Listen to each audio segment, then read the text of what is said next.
আসসালামু আলাইকুম প্রিয় দর্শক, কেমন আছেন? আজকের এই ভিডিওতে আমরা এমন কিছু বাস্তব ঘটনা এবং পবিত্র কুরআন ও হাদিসের আলোকে দোয়া কবুলের গোপন রহস্য নিয়ে আলোচনা করব।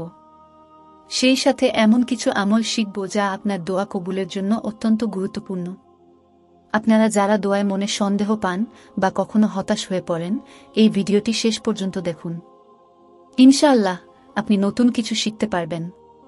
প্রথমেই আমরা একটি বাস্তব গল্প শেয়ার করব যা আপনাকে অনুপ্রাণিত করবে। একজন দরিদ্র ব্যক্তি, যার নাম ছিল আব্দুল্লাহ, একদিন ভীষণ কষ্টে আল্লাহর কাছে দোয়া করলেন। তিনি শুধু বললেন, হে আল্লাহ, তুমি তো সব দেখো, আমার এই কষ্ট দূর করো। অবিশ্বাস্যভাবে কিছুদিন পর এক অজানা লোক তার কাছে এসে একটি ব্যবসার প্রস্তাব দেন। সেই ব্যবসা থেকে আব্দুল্লাহ শুধু নিজের সমস্যায় সমাধান করেননি, বরং আরও অনেক গরিব মানুষের সাহায্য করতে পেরেছেন। এটি ছিল আল্লাহর পক্ষ থেকে একটি বিশেষ রহমত। এই গল্প থেকে আমরা কি শিখি? আমাদের দোয়া কখনোই বৃথা যায় না। আল্লাহ গায়েবী পথে আমাদের সাহায্য করেন।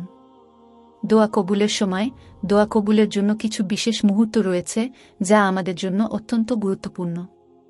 ১. তাহাজ্জুদ সময়, রাতের শেষ প্রহর হল দোয়া কবুলের শ্রেষ্ঠ সময়।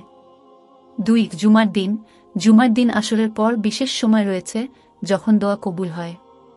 ৩. রোজার সময়, ইফতারের ঠিক আগে করা দোয়া কবুল হওয়ার সম্ভাবনা বেশি। আল্লাহ বলেছেন, আমার কাছে দোয়া করো, আমি তা কবুল করব।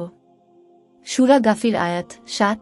দোয়া কবুলের জন্য বিশেষ আমল। এখন আমরা শিখব এমন কিছু আমল যা দোয়া কবুলের জন্য অত্যন্ত গুরুত্বপূর্ণ।